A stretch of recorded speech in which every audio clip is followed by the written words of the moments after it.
Law of dominance थोड़ा सा ये डोमिनेंट कैरेक्टर क्या होता है थोड़ी पूछ रही हूँ। लॉ ऑफ डोमिनेंस क्या है? What is law of dominance?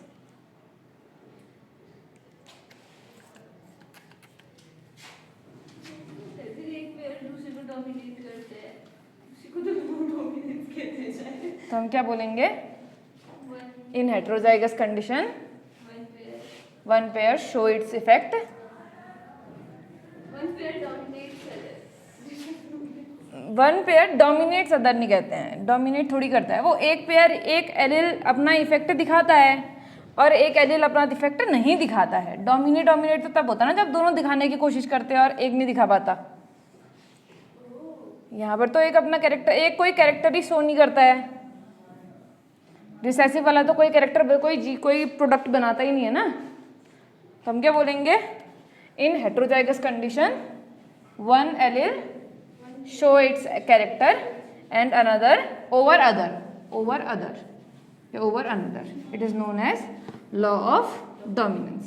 law of segregation क्या होता है फिर?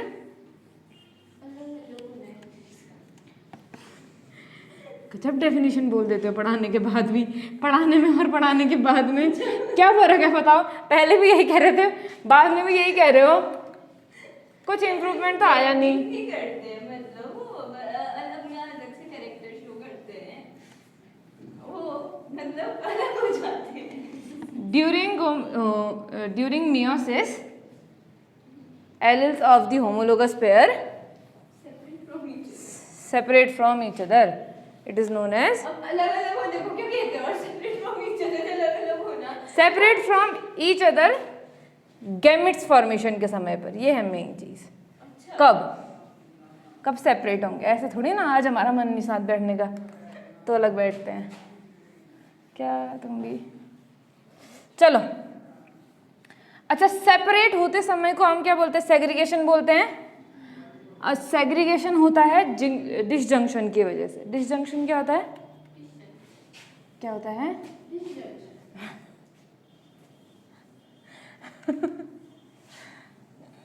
तेजस्वी लोग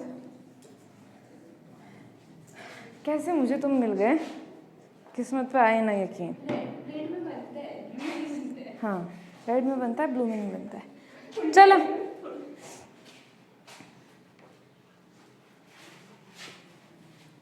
देखो, हमारा वर्ड है डिसजंक्शन।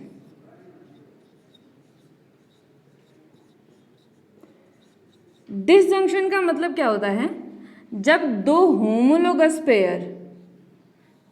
पेयर पर कोई भी जीन प्रेजेंट है, मान लो जीन प्रेजेंट है जीन ए और जीन ए बी, एलिल ए और एलिल बी प्रेजेंट है।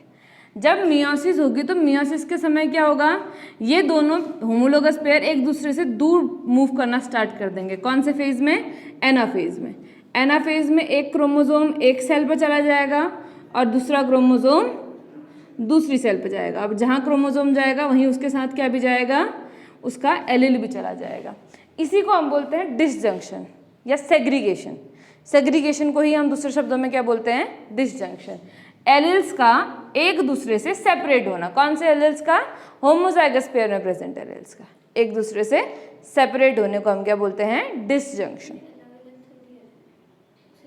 सेग्रीगेशन को ही डिसजंक्शन कहेंगे। अब यहाँ पर सेग्रीगेशन और डिसजंक्शन अलग अलग से मैं क्यों बता रही हूँ? एक शब्द आता है नॉन डिसजंक्शन।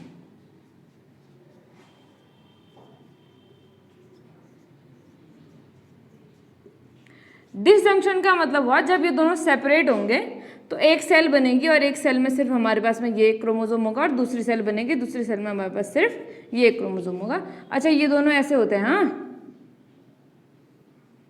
डीएनए रेप्लिकेशन की वजह से एक क्रोमोसोम में दो क्रोमेटिड होते हैं। तब हमारे पास में एक क्रोमोसोम एक सेल में चला जाएगा, दूसरा क्रोमोसोम दूसरी सेल पर चला जाएगा। ठीक है, डिसजंक्शन की वजह से। लेकिन कई बार क्या होता है ना, ये दोनों सेपरेट ही नहीं हो पाते हैं।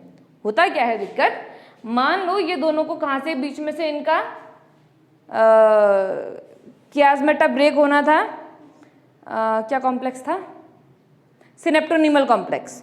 इनके बीच में सिनेप्टोनीमल कॉम्प्लेक्स होता है, सिनेप्टोनीमल कॉम्प्लेक्स को ब्रेक होना था, उसकी वजह से दोनों होमोलोगस पेयर एक दूसरे से क्या हो जाने चाहिए थे, सेपरेट हो जाने चाहिए थे।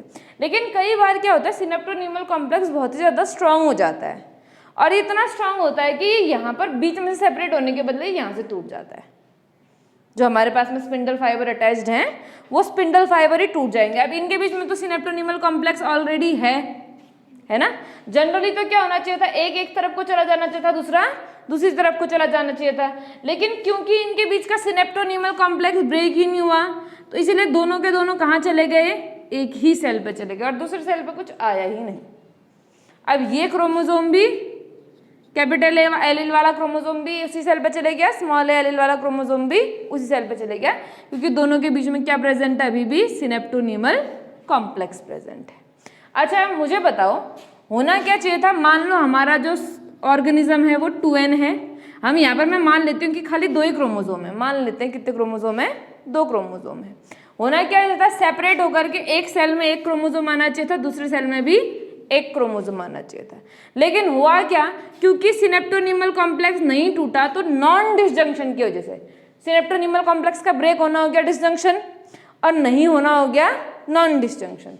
तो नॉन डिसजंक्शन की वजह से एक ही सेल के अंदर दोनों क्रोमोसोम आ गए, होमोलोगस क्रोमोसोम 2 आ गए एक ही सेल के अंदर। तो जहां पर सिर्फ एक क्रोमोसोम होना चाहिए था वहां पर उसके बदले कितने क्रोमोसोम हो गए, 2, और जहां पर एक क्रोमोसोम होना चाहिए था उसके बदले कोई भी क्रोमोसोम नहीं है।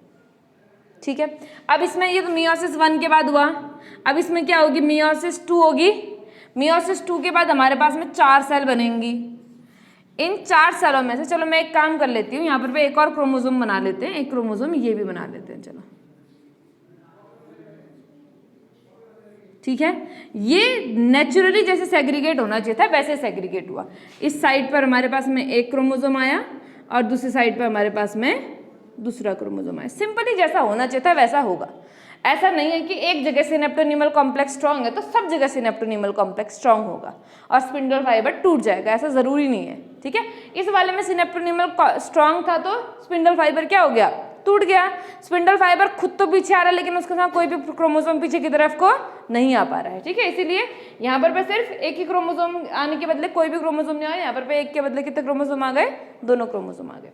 होना क्या चाहिए था, ऑफस्प्रिंग वाली सेल में एक क्रोमोसोम होना चाहिए था, ये होमोलॉग एक ये वाला और एक ये वाला होना चाहिए था, नॉर्मली ऐसा होना चाहिए था, एक क्रोमोसोम ये और एक क्रोमोसोम ये, तो 2 क्रोमोसोम ये होते। यहाँ पर भी क्या होता, एक क्रोमोसोम ये और एक क्रोमोसोम दूसरा, ऐसा होता। फिर मियोसिस 2 कंप्लीट होती तो हर किसी सेल में एक एक क्रोमोसोम पहुंच जाता।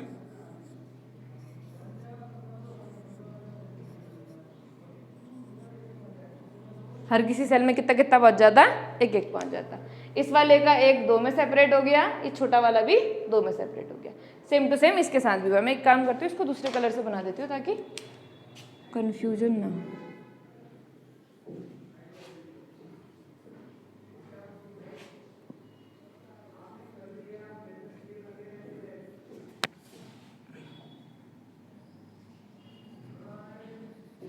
ऐसा होना चाहिए था एक्चुअल में। ठीक है, तो ये भी कैसा होता है, ये हमारा ऑर्गेनिज्म होता है डिप्लॉइड, और ये जो चारों के चारों बनते, चारों कैसे बनते, हैप्लॉइड। हर सेट के लिए क्या बनते, हैप्लॉइड, हर पेयर के लिए क्या बनते, हैप्लॉइड। लेकिन हुआ क्या, गलती से ये वाला जो सेपरेट होना चाहिए था वो सेपरेट नहीं हुआ तो दोनों एक ही के पास चले गए। अब इस वाले में ये वाला क्रोमोसोम है ही नहीं, यहाँ पर 2 क्रोमोसोम होने चाहिए, यहाँ पर भी कितने क्रोमोसोम होने चाहिए थे, 2। लेकिन नॉन डिसजंक्शन होने की वजह से यहाँ पर तो कितने क्रोमोसोम हो गए, 3। यहाँ पे कितने क्रोमोसोम हो गए, 3, और यहाँ पर सिर्फ कितना क्रोमोसोम बचा, 1 क्रोमोसोम बचा।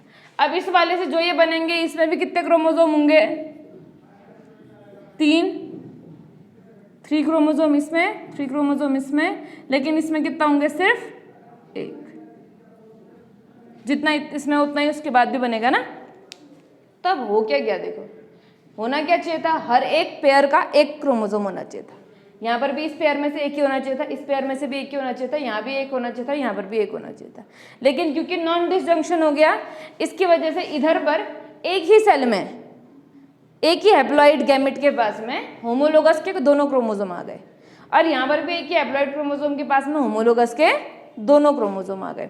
अब ये तो गैमेट है, गैमेट तो फर्टिलाइज करेगा। अब मान लो इसका किसी के साथ क्या हुआ, फर्टिलाइजेशन हुआ, किसी के साथ फर्टिलाइजेशन हुआ, तो ये तो हो जाएंगे 3+2। इस वाले में एक और क्रोमोसोम आ जाएगा ना नई वाले से। फर्टिलाइजेशन पता है ना तुम लोगों को? तुम्हें समझ में आ रहा है क्या बोल रही हूँ मैं? नहीं आ रहा है? यहाँ पर देखो इसका क्रोमोसोम कैसा है, ये समझ में आया? ठीक है। अब ये कोई दूसरा गैमेट है, दूसरे गैमेट में तो नॉर्मली होगा ना, एक क्रोमोसोम होगा हमारा ए वाला और दूसरा क्रोमोसोम होगा हमारा बी वाला। ठीक है। अब देखो ए वाले ये 2 और 1, ए वाले कितने हो गए 3, बी वाला एक इधर, बी वाले कितने हो गए 2, तो ये हो गया 3, ये हो गया 2। सेम टू सेम इस वाले में भी फर्टिलाइजेशन सेम टू सेम होगा 3+2। इधर क्या बनेगा, यहाँ पर तो कोई है ही नहीं, एक है ही नहीं। अब यहाँ पर जो सेल आएगी उसके पास तो नॉर्मल होगा ना, 1+1 होगा, तो 1 और कुछ नहीं, तो इस पे कितना बनेगा सिर्फ 1, और ये वाला कितना हो जाएगा 2। अगेन इसमें सिर्फ एक रहेगा और दूसरा क्या बन जाएगा 2। अब देखो जब हम बोलते हैं पेयर, हम क्या बोलते हैं, हमारी बॉडी में सारे क्रोमोसोम किस में है, पेयर में है। तो देखो ये वाला क्रोमोसोम तो सब में पेयर में है, तो ये तो नॉर्मल है। मगर इस वाले में देखो 2 के बदले 3 हो गया, एक क्रोमोसोम के 2 सेट होने के बदले कितने पेयर हो गए, 3 सेट हो गए। एक ही क्रोमोसोम के 3 फॉर्म्स प्रेजेंट हो गए। जब एक ही क्रोमोसोम के 2 से ज्यादा फॉर्म प्रेजेंट होते हैं तो इसको हम क्या बोलते हैं, पॉलीप्लॉइडी। 2 होना चाहिए था, डिप्लॉइड होना चाहिए था, लेकिन डिप्लॉइड ना होकर कैसा हो गया, ट्रिप्लॉइड हो गया। ये क्रोमोसोम सेट डिप्लॉइड के बदले कैसा बन गया, ट्रिप्लॉइड बन गया, तो इसको हम क्या बोलते हैं, पॉलीप्लॉइडी। यहाँ पर भी 2 के बदले कितने हो गए 3, इसको भी हम क्या बोलते हैं, polyploidy. Gain of extra chromosome क्या हो गया, इन दोनों को क्या हो गया, गेन ऑफ एक्स्ट्रा क्रोमोसोम। और जब भी गेन ऑफ एक्स्ट्रा क्रोमोसोम होता है तो क्या हो जाती है, पॉलीप्लॉइडी। क्या हो जाएगी, पॉलीप्लॉइडी। तो पॉलीप्लॉइडी आई किसकी वजह से, नॉन डिसजंक्शन की वजह से। किसकी वजह से आई पॉलीप्लॉइडी, नॉन डिसजंक्शन की वजह से। कभी कभार तो लॉस ऑफ क्रोमोसोम भी हो जाता है। होना क्या चाहिए था, ए वाले का भी एक, बी वाले का भी एक होना चाहिए था, लेकिन ए वाला तो कंप्लीटली गायब हो गया, तो यहाँ पर क्या हो गया है, loss of chromosome, loss of chromosome. और जब भी लॉस ऑफ क्रोमोसोम होता है तो क्या होती है, एन्यूप्लॉइडी। अभी इससे बहुत ज्यादा डिजीज आएंगी, अभी बस समझा रही हूँ कि सेग्रीगेशन के अंदर ही है ना ये टॉपिक। अगर नॉर्मल सेग्रीगेशन होता तो नॉर्मल क्रोमोसोम्स बनते, ऐसे समझ लो। एक यहाँ पर मैं खाली क्रोमोसोम्स लिखती हूँ, ठीक है। जैसे मान लो ह्यूमन है, ह्यूमन के पास में कितने क्रोमोसोम है, 23 पेयर क्रोमोसोम है। कितने क्रोमोसोम है, 23 पेयर क्रोमोसोम। जब ह्यूमन में डिवीजन होता है तो मियोसिस डिवीजन के बाद क्या बनते हैं, 4 गैमेट बनते हैं। चारों में कितने कितने क्रोमोसोम होते हैं, 23 क्रोमोसोम होते हैं। कितने क्रोमोसोम होते हैं, 23 क्रोमोसोम होते हैं। मैं ये मान लेती हूँ कि क्रोमोसोम नंबर 21 में, किसमें, क्रोमोसोम नंबर 21 में नॉन डिसजंक्शन हो गया। क्या हो गया, नॉन डिसजंक्शन। तो एक को तो एक एक्स्ट्रा मिल जाएगा, तो उसके लिए क्या हो जाएगा, 23+1। एक ही तो एक्स्ट्रा है ना, वो तो आना ही था इसके पास में, एक्स्ट्रा तो सिर्फ एक आ रहा है, तो 23+1, 23+1। और दूसरे वाले को क्या हो जाएगा, इसको लॉस होगा। चलो पहले 2 ही बनाते हैं। पहले मियोसिस 1 होगा, मियोसिस 1 के बाद 2 सेल बनेंगी, एक को एक एक्स्ट्रा मिल गया 23+1, और एक में से एक कट गया तो 23-1। फिर इसमें मियोसिस 2 होगी, मियोसिस 2 के बाद कितनी सेल्स बनती हैं, 4 सेल बनती हैं। अब इसमें जैसा बिल्कुल सेम वैसा इन दोनों में होगा, 23+1, 23+1, क्योंकि मियोसिस 2 बिल्कुल माइटोसिस जैसी होती है। जितनी मियोसिस से पहले हैं क्रोमोसोम, उतने ही same to same chromosome meiosis के बाद भी रहते हैं, ठीक है। लेकिन इस वाले में क्या हो जाएगा, अब यहाँ पर 23-1 यानी कि खाली 22 बचेंगे। यहाँ पर खाली कितने बचेंगे, 22। यहाँ पर हो गए 24। अब देख रहे हो यहाँ पर क्या है, कौन से क्रोमोसोम पे, क्रोमोसोम नंबर 21 पर एक जैसे कितने क्रोमोसोम हैं, 3। एक जैसे कितने क्रोमोसोम हैं, 3। होना कितना चाहिए, 2। एक मदर से एक फादर से, हो क्या गया, 2 मदर से एक फादर से, या फिर 2 फादर से एक मदर से। या फिर सोचो कभी ऐसा हो जाए कि फादर में भी नॉन डिसजंक्शन हुआ और मदर में भी नॉन डिस्जंक्शन हो गया। तो इसमें 21 क्रोमोसोम में 2 मदर से 2 फादर से, ट्रिप्लॉइडी के बदले टेट्राप्लॉइडी हो जाएगी, 4 हो जाएंगे एक ही जैसे क्रोमोसोम्स। समझ में आ रहा है? तो जब ऐसा होता है तो अब क्रोमोसोम नंबर बढ़ गया ना, किसी एक में एक्स्ट्रा आ गया, एक्स्ट्रा बढ़ने को हम क्या बोलते हैं? पॉली। और क्रोमोसोम के सेट को क्या बोलते हैं? प्लॉइडी, हैप्लॉइड, डिप्लॉइड, ट्रिप्लॉइड, है ना? तो यहाँ पर क्या हो गया, एक एक्स्ट्रा आ गया तो इसको हमने क्या बोल दिया? पॉलीप्लॉइडी। ठीक है, और यहाँ एक घट गया तो इसको हमने क्या बोल दिया? एन्यूप्लॉइडी। अब इस वाले में होना क्या चाहिए था? 21 वाले क्रोमोसोम पे 2 होने चाहिए थे, 22 क्रोमोसोम के 22 नंबर के 2 क्रोमोसोम होने चाहिए थे, एक मदर से एक फादर से, लेकिन मदर से कुछ आया ही नहीं, सिर्फ फादर ही से आया, या फिर फादर से कुछ आया नहीं, सिर्फ मदर से आया, या फिर सोचो दोनों से भी नहीं आया, 22 क्रोमोसोम बिल्कुल ही गायब, 21 क्रोमोसोम बिल्कुल ही गायब। ऐसा भी तो हो सकता है। तो ऐसी कंडीशन में क्या हो जाएगा? एन्यूप्लॉइडी, चाहे लॉस ऑफ 1 क्रोमोसोम चाहे लॉस ऑफ 2 क्रोमोसोम। ठीक है, तो जब भी नॉन डिसजंक्शन होगा तो दोनों प्रोड्यूस होंगी। आधे गैमेट्स के लिए क्या प्रोड्यूस होगी?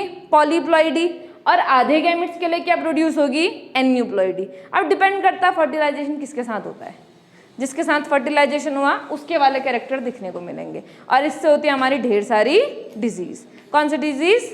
21 क्रोमोसोम की पॉलीप्लॉइडी से डाउन सिंड्रोम।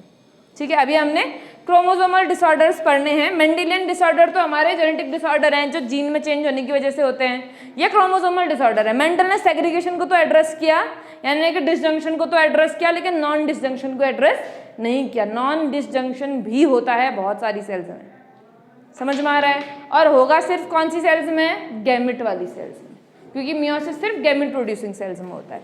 तो गैमेट वाली सेल पॉलीप्लॉइडी भी दिखा सकती हैं और एन्यूप्लॉइडी भी दिखा सकती हैं। ये किसका एग्जाम्पल है? नॉन डिसजंक्शन का एग्जाम्पल है। ठीक है, सेग्रीगेशन तो हमने पहले भी इमेज में बना रखा है, लेकिन नॉन डिसजंक्शन नहीं बनाया है। सेग्रीगेशन जहां पर बनाया है वहीं पर ब्रैकेट में डिसजंक्शन भी लिख दो, तो जहां पर हमने सेग्रीगेशन बनाया है वहीं ब्रैकेट में लिख दो सेग्रीगेशन, यहाँ पर वाला सेग्रीगेशन नहीं, जहाँ पहले जब मैं टर्मिनोलॉजी पढ़ा रही थी, टर्मिनोलॉजी पढ़ाई है ना, सेग्रीगेशन वगैरह सब पढ़ाया है, तो सेग्रीगेशन के साथ साथ ब्रैकेट में लिख दो डिसजंक्शन।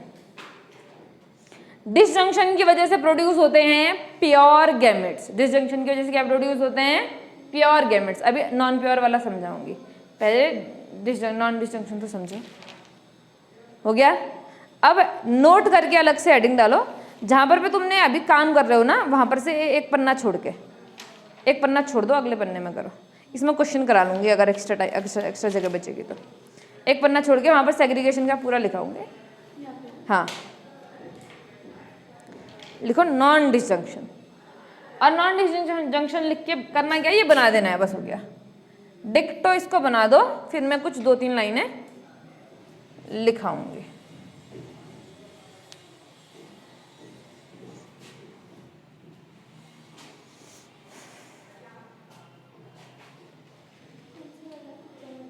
ऊपर वाला पहले, ये नीचे वाला बाद में। ये तो खाली एग्जाम्पल है ह्यूमंस के टर्म्स में। चोर की लाई किसकी?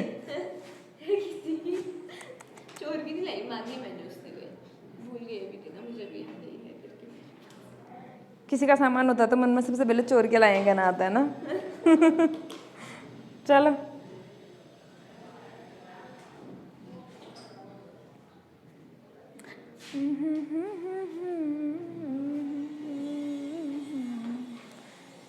राखी, तेरे को समझ में आया? इसने तो मियोसिस पढ़ी है पिछले साल,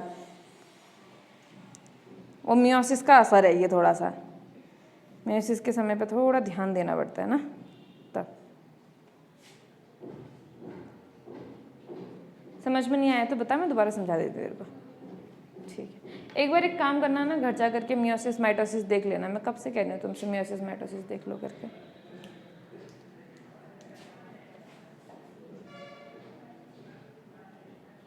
तेरा क्रोमोसोम बनाने का तरीका गजब है।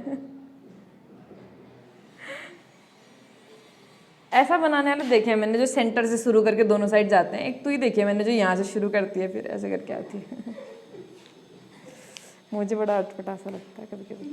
मैं कहीं भी बना देती हूँ, मुझे कोई वो भी नहीं है, ज़्यादातर मैं ऐसे बनाती हूँ। सेंटर से नहीं, कहीं भी। 8 बना दो, चल जाता है काम।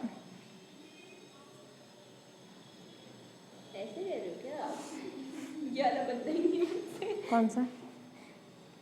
ये कहना चाह रहे थे क्या आप? सेंटर से शुरू करिए ऐसे। नहीं बनता। ये ऐसा हो जाता है। क्या कह रही?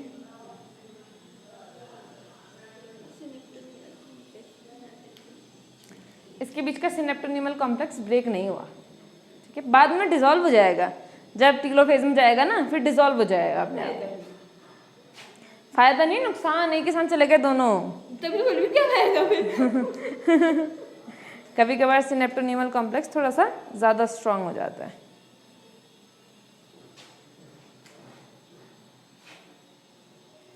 जैसे घाघरा उठा के नहीं चलते, वैसे मुझे ये उठा के चलना पड़ रहा है।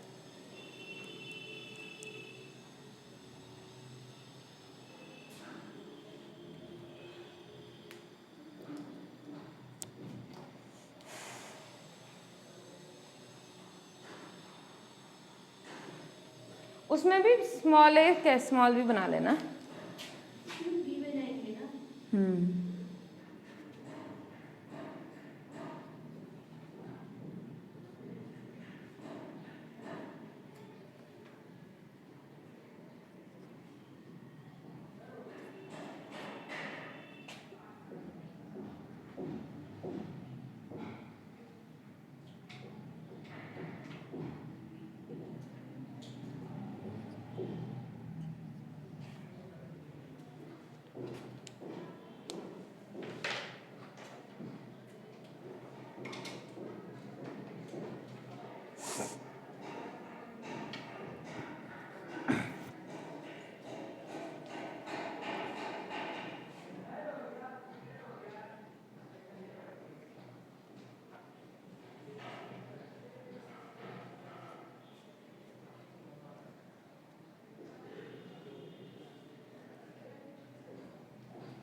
जीन अपने हिसाब से लिखो, बस एक होमोलोगस में कैपिटल, एक होमोलोगस में कैपिटल, एक होमोलोगस में स्मॉल लिखना।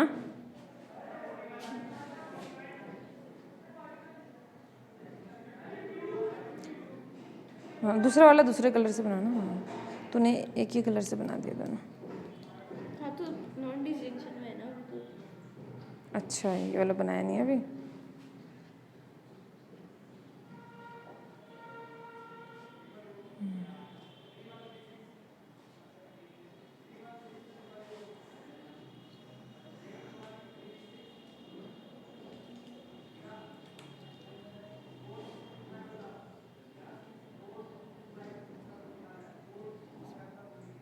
कैपिटल भी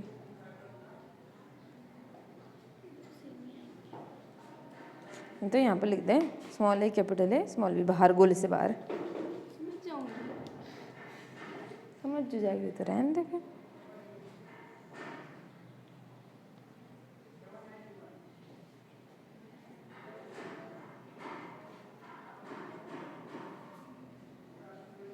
ये आफ्टर फर्टिलाइजेशन है। हाँ, फर्टिलाइजेशन दिखा देना होते हुए।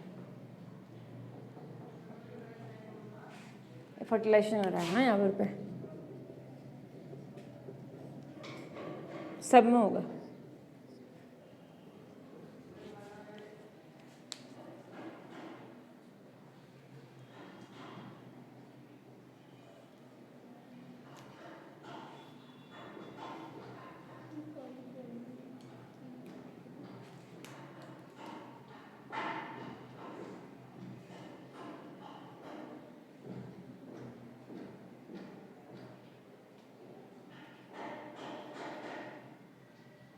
ये चैप्टर पता नहीं एनिमल के अंदर है कि प्लांट के अंदर है।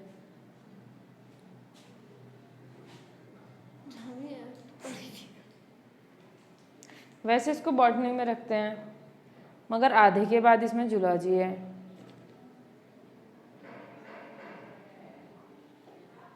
जहाँ से डिसऑर्डर्स शुरू होते हैं।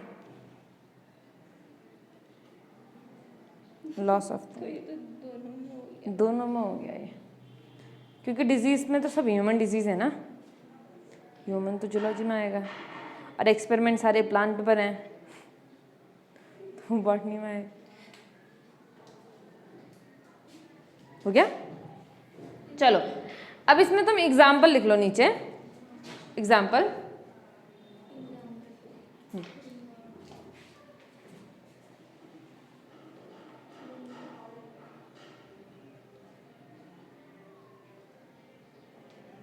बाकी कुछ नहीं आएगा तो पूछ देना। हाँ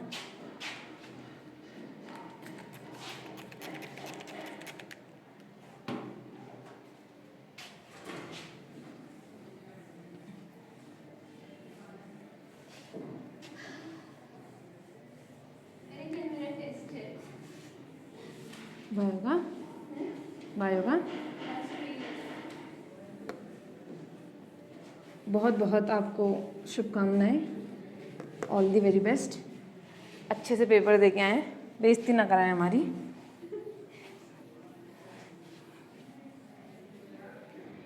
और कोई कुछ बोलने न बोले, फिर सबसे पहले नीरजा बोलेंगे मुझसे मार्क्स भी नहीं आए करके।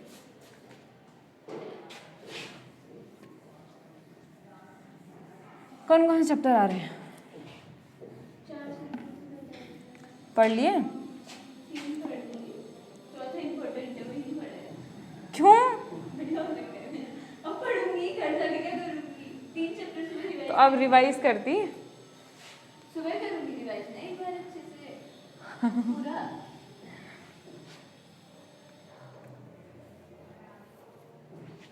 चलो पहले एक, अब वहाँ सेग्रीगेशन वाले में बनाना पहला, ठीक है।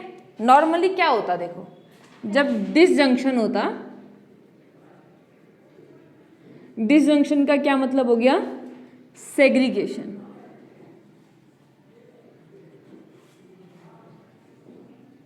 सेग्रीगेशन में क्या होता है, हमारे पास में एक सेल होती है, हम अभी खाली टी लेकर के चलते हैं क्योंकि हम प्लांट के टॉलाइट के साथ खेल रहे हैं ना अभी, तो टॉलाइट के साथ खेल के देखते देखो तो कैसा होगा।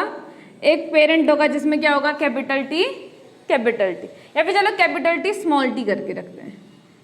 क्या होगा? Capital T small T. इसमें पहले आएगा मियोसिस, तो मियोसिस होने की वजह से क्या हो जाएगा, हमारे पास में 2 गैमेट्स बन जाएंगे। गैमेट तो 4 बनेंगे, लेकिन इसमें क्या हो जाएगा, कैपिटल टी, इसमें क्या हो जाएगा, स्मॉल टी, और बन जाएंगे प्योर गैमेट्स। कैसे बनेंगे? Pure gametes. ठीक हो गया। इसको हम क्या बोलेंगे? सेग्रीगेशन या फिर डिसजंक्शन। लेकिन सेग्रीगेशन या डिसजंक्शन हमेशा नहीं होता है। देखो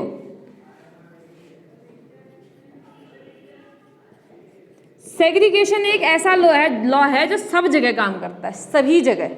सेग्रीगेशन का कोई भी एक्सेप्शन नहीं है। जैसे डोमिनेंस का है ना, कुछ इनकम्प्लीट डोमिनेंस वाले होंगे, कुछ को डोमिनेंस वाले होंगे, ऐसा कोई भी एक्सेप्शन हमको सेग्रीगेशन में दिखता नहीं है। यहाँ बस एक ही एक्सेप्शन है, वो भी मियोसिस होने की वजह से होता है। मियोसिस में गड़बड़ी होने की वजह से कुछ जगह पर यहाँ पर डिसजंक्शन न होकर के क्या हो जाता है, नॉन डिसजंक्शन हो जाता है। सिर्फ उन जगहों पर सेग्रीगेशन क्या हो जाता है, फेल हो जाता है। तो सेग्रीगेशन अगर कहाँ फेल होता है तो कहेंगे तो क्या बोलेंगे, नॉन डिसजंक्शन में। अब यहाँ पर क्या होगा, गैमेट्स तो बनेंगे 2, मगर एक गैमेट में दोनों चल जाएंगे, कैपिटल टी स्मॉल टी, और एक गैमेट पे कुछ भी नहीं आएगा। तो यहाँ पर प्योर गैमेट बना, क्या ये प्योर गैमेट है? नहीं है। तो ये कैसा गैमेट बन गया? इम्प्योर गैमेट बन गया। हमने इस लॉ ऑफ सेग्रीगेशन को लॉ ऑफ प्योर गैमेट्स भी बोला था ना, तो ये प्योर गैमेट्स वाला लॉ फेल हो गया डिसजंक्शन की वजह से, और इसकी वजह से इसको क्या मिल गई, पॉलीप्लॉइडी। इसे क्या मिली, पॉलीप्लॉइडी, और इसको क्या मिल गई, एन्यूप्लॉइडी। चलो इस वाले को बना दो सेग्रीगेशन के एग्जांपल्स में, और इस वाले को बना दो नॉन डिसजंक्शन के एग्जांपल। हाँ, लॉ ऑफ सेग्रीगेशन में बनाओ ऊपर वाला।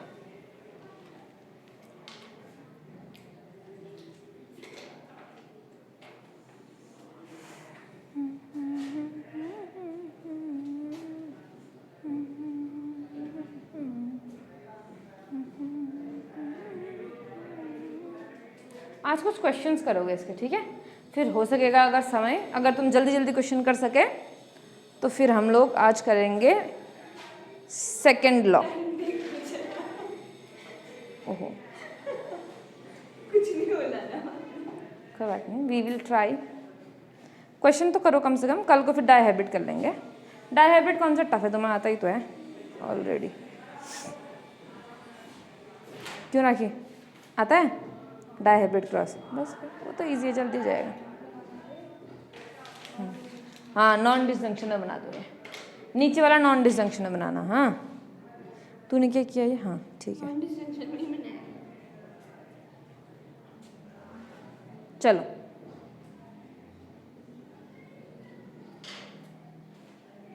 अच्छा, अगर मैं तुमसे क्वेश्चन पूछूं कि देखो हुआ क्या, पेरेंट था कैपिटल टी, दूसरा पेरेंट था कैपिटल टी स्मॉल टी, दोनों में हुई क्रॉसिंग ओवर, बन गया कैपिटल टी स्मॉल टी।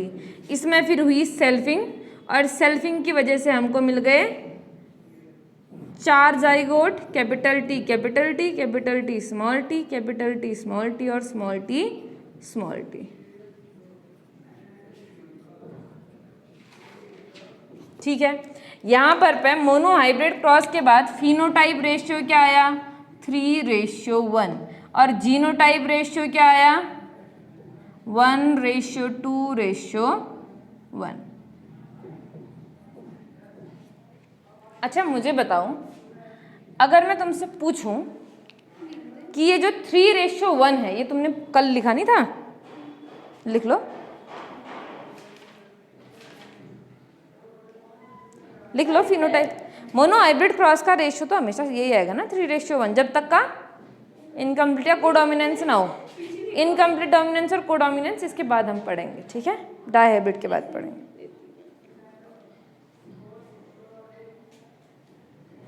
तीन टॉल है ना, 1 2 3, 3 टॉल। तो फिनोटाइप रेशियो 3:1 और जीनोटाइप रेशियो 1:2:1।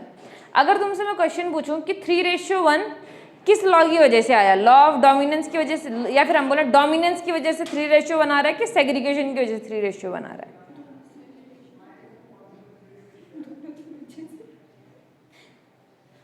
दोनों की वजह से ना। देखो, सेग्रीगेट हो पाए तभी ये बन पा रहा है, सेग्रीगेट नहीं होते तो नॉन डिसजंक्शन हो जाता, फिर ऐसा तो हो ही नहीं पाता। या तो कैपिटल टी स्मॉल टी होता, या फिर कैपिटल टी स्मॉल टी होता। ठीक है, हाँ यहाँ लिखे हैं सारे के सारे मोनो हाइब्रिड क्रॉस के बाद। अब यहाँ देखो, तो एक तो ये सेग्रीगेशन की वजह से हो रहा है, तुमको दिख रहा है गैमेट्स प्योर बन रहे हैं, यानी कि सेग्रीगेशन हो रहा है। दूसरा देखो, ये वाला टॉल आया, किसकी वजह से टॉल आया? डोमिनेंस की वजह से टॉल आया। तो अगर मैं बोलूँ 3:1 किसकी वजह से आ रहा है, तो डोमिनेंस और सेग्रीगेशन दोनों की वजह से। 1:2:1 किसकी वजह से आ रहा है? डोमिनेंस और सेग्रीगेशन दोनों की वजह से। सेग्रीगेशन फेल होगा तो भी ये रेशियो बदल जाएगा, और डोमिनेंस फेल होगा तो भी ये रेशियो बदल जाएगा। ठीक है, ये हम कहाँ देखेंगे? अभी इनकम्प्लीट डोमिनेंस और कोडोमिनेंस में देखेंगे कि ये रेशियो कैसे बदल जाता है। ठीक है, चलो अब लिखो क्वेश्चन। पहले एक नोट करके लिख लो, लॉ ऑफ सेग्रीगेशन में आओ।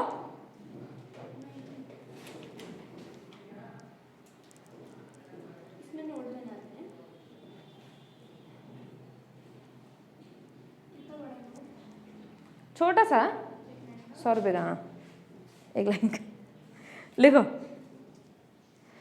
3:1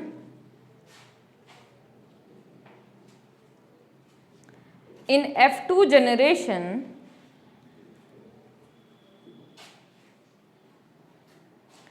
can be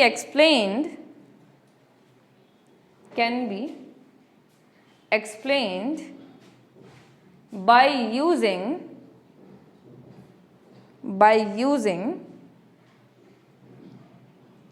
dominance and segregation together। देखो, जीनोटाइप रेशियो तो खाली सेग्रीगेशन से हो जाएगा, लेकिन फिनोटाइप रेशियो के लिए हमें डोमिनेंस भी चाहिए। ठीक है, जीनोटाइप रेशियो के लिए खाली सेग्रीगेशन चलेगा, फिनोटाइप के लिए डोमिनेंस भी चाहिए, क्योंकि कैरेक्टर तो डोमिनेंस या रिसेसिव ही दिखाता है। ठीक हो गया, अब क्वेश्चन लिखो, चलो लिखो।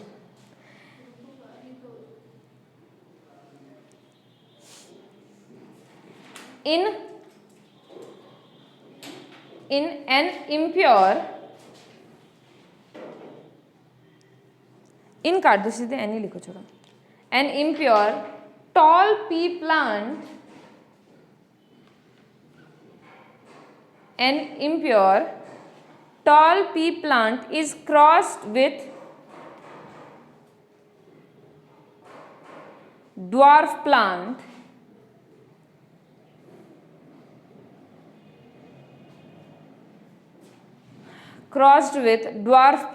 and produce 200 offsprings,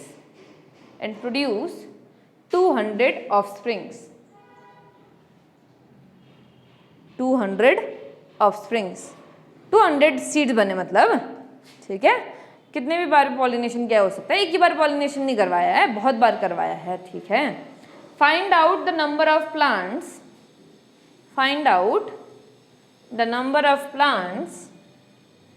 that have, find out the number of plants that have, number 1 impure tall phenotype, impure, एक लाइन का आंसर है, इनका ज़्यादा कैलकुलेशन करने में मत लगे रहना। impure tall phenotype, अगला लिखो सिर्फ tall phenotype, और थर्ड लिखो pure phenotype,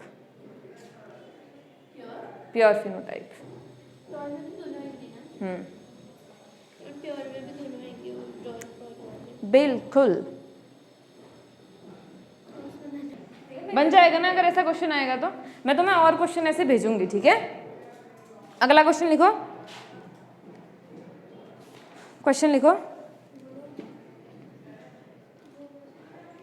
What will be the genotype of a parent plant? What will be the genotype of parent plant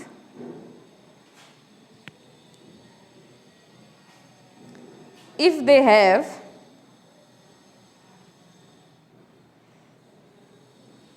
44 tall and 15 dwarf progeny? Option number 1 लिखो, capital T small T cross small T मतलब एक parent ऐसा होगा, एक parent ऐसा होगा, ठीक है। ऑप्शन नंबर 2 लिखो, capital T small T cross capital T small T. Option number 3 लिखो, capital T cross capital T small T. और ऑप्शन नंबर 4 लिखो, small T cross small T. इन चारों में से कौन सा सही होगा ये बताना है तुमने। रुको,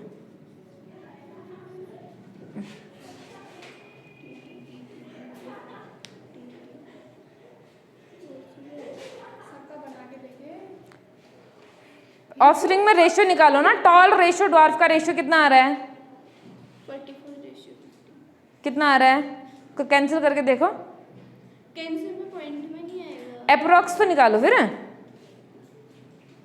क्या आ रहा है देखो, 44 टॉल रेशियो 15 ड्वार्फ, 15 3 जा 45 होता है तो लगभग 3:1 आएगा। और 3:1 किसका क्रॉसिंग का आंसर आता है, मोनो हाइब्रिड क्रॉसिंग का आंसर आता है। मोनो हाइब्रिड क्रॉसिंग कौन सी है इनमें से, हो गया। तो इसका अप्रोक्स निकाल के भी हो हाँ, हम मैंने क्या बताया था तुमको, ये 25% 75% ये चांसेस हैं। हर सीड बनते समय 25% चांस है कि वो ड्वार्फ होगा और 75% चांस है कि वो टॉल होगा, ठीक है। चलो कल और क्वेश्चंस करोगे।